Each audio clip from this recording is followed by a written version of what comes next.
ذرا بات کرتے ہیں گزشتہ روز جو آپ نے دیکھا کہ اسلام آباد میں ہوا اپوزیشن اتحاد جناب پی ڈی ایم جو ہے اس نے ایک احتجاج کیا الیکشن کمیشن کے باہر، اور اس بار پی ڈی ایم کے سٹیج پہ حسب سابق حسب روایت محمود خان اچکزئی صاحب نے ایک اور پھلجھڑی چھوڑ دی، اور وہ یہ تھا جناب کہ انہوں نے تقریر کے دوران پھر سے جذبات میں آ کر انہوں نے کہا جی کہ مولانا فضل الرحمان صاحب ایک فتویٰ دے دیں کہ سرکاری گوداموں کو لوٹ لیا جائے۔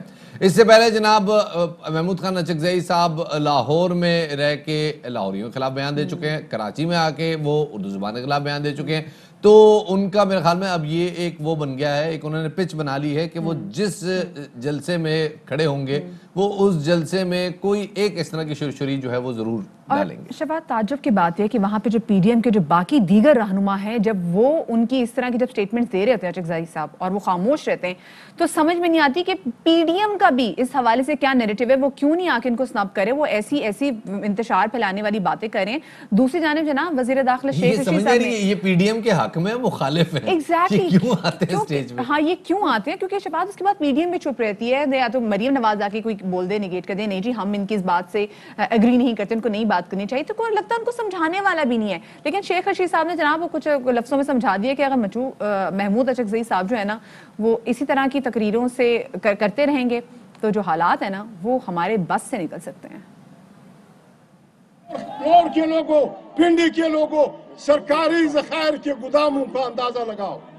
اگر بھوک زیادہ ہوئی میں مفتی صاحب سے محترم فضل الرحمان سے ریکویسٹ کروں گا کہ وہ پاکستان کے عوام کو فتویٰ دے کہ بھوک کی صورت میں سرکاری گوداموں کو لوٹ کے کھاؤ، مزے کرو۔ آج جو محمود اچکزئی صاحب نے تقریر کی ہے، ایسی تقریریں ہوئیں تو پھر شاید حالات ہمارے بس سے نکل جائیں۔ بلاول صاحب نہیں آئے جناب، بلاول صاحب عمر کوٹ میں تھے، اپنی فتح کا جشن منا رہے تھے، ضمنی انتخابات میں ان کی پارٹی کو فتح ہوئی ہے، اور اس حوالے سے جناب خاص طور پہ کل جب مریم نواز کی جب تقریر کی باری آئی تو انہوں نے جناب تنقید کا نشانہ بنایا پی ٹی آئی کو، نیریٹو سامنے لائی کہ جناب اسرائیل اور بھارت سے پی ٹی آئی کو فنڈنگ دی گئی، عمران خان کو بی جے پی نے پیسے دیے، جن سے پیسے لیتے ہو پھر ان کا کام بھی کرنا پڑتا ہے۔ یہ موقف سامنے آیا مریم نواز کا ان کی تقریر میں، سنواتے ہیں آپ کو۔ عمران خان کے 23 خفیہ بینک اکاؤنٹ پکڑے اور چور کی گردان کرنے والا خود سب سے بڑا چور نکلا۔ 2 ملکوں سے اس کو بہت بڑے بڑے فنڈ آئے، ایک ہے انڈیا بھارت، دوسرا ہے اسرائیل۔ بھارتیہ جنتا پارٹی کا وہ ممبر ہے، اس نے اس کو فورن فنڈنگ میں پیسہ دیا۔ کہتا ہے مجھے نہیں پتا، یہ سب میرے ایجنٹس نے کیا ہے، حکومت میں آنے کی تمہاری تیاری نہیں تھی لیکن عوام کی جیبوں پر ڈاکہ ڈالنے کی تمہاری پوری تیاری تھی۔ اور یہاں پر مولانا فضل الرحمان جو کہ پی ڈی ایم کے سربراہ ہیں، انہوں نے بھی تقریر سے خطاب کیا اور کہا کہ قوم سے جھوٹ بولا گیا جی، غیر ملکی فنڈنگ چھپائی گئی، عوام نے آج ایک نمونہ دکھا دیا ہے، لانگ مارچ آئے گا تو حکمرانوں کو بھاگنے کا راستہ نہیں ملے گا۔ آج آپ نے نمونہ دکھا دیا ہے حکمرانوں کو کہ اگر شاہراہ دستور پر تا حد نظر اجتماع ہو سکتا ہے تو جب پورا پاکستان لانگ مارچ کرتے ہوئے اسلام آباد کی طرف آئے گا تو پھر اس وقت کیا صورتحال ہوگی، حکمرانوں کو بھاگنے کا بھی راستہ نہیں مل سکے گا۔ شیخ رشید صاحب کہتے ہیں جناب کوئی رکاوٹ نہیں کھڑی کی، کوئی کنٹینر نہیں، کوئی گرفتاری نہیں، کوئی ایف آئی آر نہیں، لیکن اس کے باوجود 4 پارٹیاں مل کے 3000 بندے جمع نہیں کر سکیں۔ کیا کہا آپ کو سنواتے ہیں۔ بسیں اور گاڑیاں اور ویگنیں بہت تھی، ڈی ایس این جی بہت تھی، لیڈر بڑے تھے، جھنڈے بڑے تھے، کارکن نہیں تھے۔ جو کچھ قوم نے آپ کے ساتھ کیا ہے آپ اسی قابل ہیں۔ لیکن سارے اخبار نویسوں کی مشترکہ رائے ہے کہ 3000 لوگ تھے، میں 2000 کہنا چاہتا تھا۔ یہ اقتدار کے بھوکوں کا جمعہ بازار لگا ہوا تھا۔ اور اسی والے سے بات کریں گے، ہمارے ساتھ موجود ہیں مسلم لیگ نون کے رہنما جاوید لطیف صاحب۔ جاوید صاحب بہت شکریہ آپ کا کہ آپ نے میں وقت دیا۔ جاوید صاحب وفاقی وزیر داخلہ ابھی آپ نے ان کو بھی سنا، شیخ رشید صاحب وہ کہتے ہیں کہ جی اپوزیشن کی سیاسی طاقت کا ہمیں اندازہ ہو گیا ہے تو آپ لوگ لانگ مارچ خوشی سے کریں۔ ابھی ہم نے دیکھا کہ آہستہ آہستہ ایسا لگ رہا ہے کہ اسٹرینتھ کم ہو رہی ہے. تمام تر جو آپ کے سیاسی رہنما ہیں جو کہ پی ڈی ایم کی مختلف جماعتوں کے اپوزیشن کی جو بڑی پارٹیز کے سربراہ ہیں, ہم ان کو اب ایک سٹیج پہ بھی نہیں دیکھ رہے. کبھی بلاول بھٹو زرداری نہیں آتے, کبھی مریم نواز صاحبہ نہیں آتی. کچھ اس حالات سے بات کیجیے گا, اور ساتھ میں کیا آپ کے پاس سیاسی کارڈ اب آخری رہ گیا جو آپ کو لگتا ہے کہ ابھی آپ نے کھیلنا ہے؟ ہاں دیکھیں, بدقسمتی ہے کہ ایک بریگیڈ ہے جن کی میٹنگ روز پرائم منسٹر لیتے ہیں کہ انہوں نے اپوزیشن کو گالیاں کس طرح دینی ہیں. انہوں نے کبھی یہ میٹنگ کال کی ہے کہ پاکستانی قوم کے مسائل کیا ہیں, آؤ سر جوڑ کر اس پر بھی کوئی سوچ لیں؟ ایسی ان کو توفیق ہی نہیں ہے. لہٰذا یہ کہنا کہ یہ تو علامتی ایک احتجاج تھا, جو آج ہم نے اپنا احتجاج ریکارڈ کروایا کہ الیکشن کمیشن آئین قانون کے مطابق اس پر فیصلہ دے جو 7 سال سے تاخیر کا شکار. اچھا یہ بتائیے گا کہ براڈ شیٹ کے حوالے سے جو اپوزیشن پارٹیز ہیں وہ موقف دے رہی ہیں کہ جناب یہ جو براڈ شیٹ سکینڈل ہے اس سے پتہ چل گیا ہے کہ جی نیب کے ذریعے پولیٹیکل وکٹمائزیشن کی جا رہی ہے. جو حکومت ہے وہ کہہ رہی ہے کہ جناب, جیسے شیخ رشید صاحب نے کل کہا کہ براڈ شیٹ سکینڈل جو ہے یہ پاناما 2 کھلنے جا رہا ہے. کیا کہیں گے آپ, کس سائٹ کو سپورٹ کریں گے؟ دیکھیں, شیخ رشید ہوں یا ایسے کوئی اور لوگ ہوں, 72 سالوں سے پاکستان کے جو مقبول لیڈر ہیں جنہوں نے پاکستان کے لیے سرو کیا, وہ آپ یہ دیکھ لیں کہ حسین شہید سور وردی سے شروع ہوتا ہے, فاطمہ جناح اور ذوالفقار علی بھٹو, بے نظیر بھٹو اور نواز شریف کو طیارہ ہائی جیکر بنا کر اس میں سزا سنا دی جاتی ہے. یہ کرپشن کے کبھی الزام لگانے, کبھی انڈین نواز کہنا, یہ ہمارے لیے تغمے ہیں. یہ ہم نے قوم کے لیے سرو کیا ہے, قوم جانتی ہے لٹیرا کون ہے اور کا خیر خواہ کون ہے. صحیح, لیکن اچھا جاوید صاحب, لیکن ایک بات تو بتائیں, کبھی ایسا لگ رہا ہوتا ہے کہ پی ڈی ایم ایک پیج پہ نہیں ہے, پھر ہمیں نظر آ رہا ہوتا ہے کہ پی ڈی ایم ایک سٹیج پہ بھی نہیں ہے. بلاول بھٹو زرداری صاحب نہیں تھے کل جی, وہ عمر کوٹ میں جشن منا رہے تھے. تو یہ کیا اسٹریٹجی ہے پی ڈی ایم کی؟ ایسا کیوں ہو رہا ہے کہ ہم کہیں دیکھیں کہیں مریم نواز صاحبہ نہیں ہے تو کہیں بلاول بھٹو زرداری صاحب نہیں ہے؟ یہ صحیح کہتے ہیں کہ ان کے ساتھ ہاتھ ہو گیا, کہ آج ہاتھ انہوں نے صرف دکھایا ہے.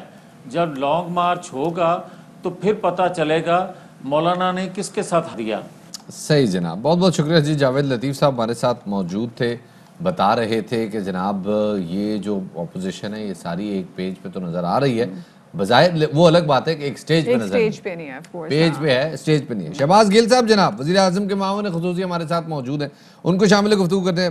گل صاحب بہت شکریہ وقت دینے کے لیے. مریم نواز کہہ رہی ہیں کہ جو الیکشن کمیشن کے باہر جو اپوزیشن جماعتوں کا احتجاج ہوا ہے وہ دیکھ کے حکومت کو لگ پتہ جائے گا کہ لانگ مارچ کیسا ہوگا. اندازہ لگایا آپ نے کیسا ہوگا؟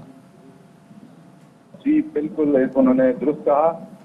وہ جو الیکشن کمیشن کے باہر آج 570 لوگوں کا ایک اجتماع ہوا, اس سے دیکھ کے ہمیں لانگ مارچ کا اندازہ ہو رہا ہے کہ لانگ مارچ پہ مریم صفدر کی کری دی ہوئی ساری بیانی کی دیکھیں جو ہے وہ ہمیں بری امام کے دربار میں بھیجنی پڑنی ہے. اس لیے بالکل انہوں نے درست کہا کہ حکومت اس کا اندازہ لگا لے. آج بیچاری جس طرح سے فرسٹریٹڈ تھی, ڈس اپوائنٹڈ تھی, اور مولانا صاحب پہ جس قدر شدید ذہنی دباؤ تھا, اور وہ سب کو نظر آ رہا تھا, اضطراب نظر آ رہا تھا, پریشانی نظر آ رہی تھی, بے بسی نظر آ رہی تھی. بس میں یہی کہہ سکتا ہوں, انا للہ و انا الیہ راجعون. اچھا گل صاحب, یہ بتائے گا کہ عمر کوٹ میں جو بھی پاکستان پیپلز پارٹی نے ضمنی الیکشن جیتے ہیں, اس کے بعد بلاول بھٹو زرداری بڑے پر اعتماد نظر آ رہے ہیں, اور وہ کہہ رہے ہیں کہ حکومت اب جلدی چلی جائے گی. دیکھیے, ایک الیکشن, ضمنی الیکشن, جہاں پر آپ کی اپنی گورنمنٹ ہو صوبائی, وہ الیکشن پورے جو ملک ہے اس کو ڈیفیکٹ نہیں کرتا. پہلی بات تو یہ ہے. اور دوسری بات یہ ہے کہ بلاول زرداری کو بہت اچھی طرح سے پتا ہے کہ حکومت جانے والی ہے کہ رہنے والی. بلاول زرداری اب فکر کریں کہ انہیں بھی سندھ کی عوام کو جواب دینا ہے. پنجاب کا حساب کافی ہو چکا, اب میرا خیال ہے سندھ کی عوام بھی اپنا حساب چاہتی ہیں کہ ان کے ساتھ پچھلے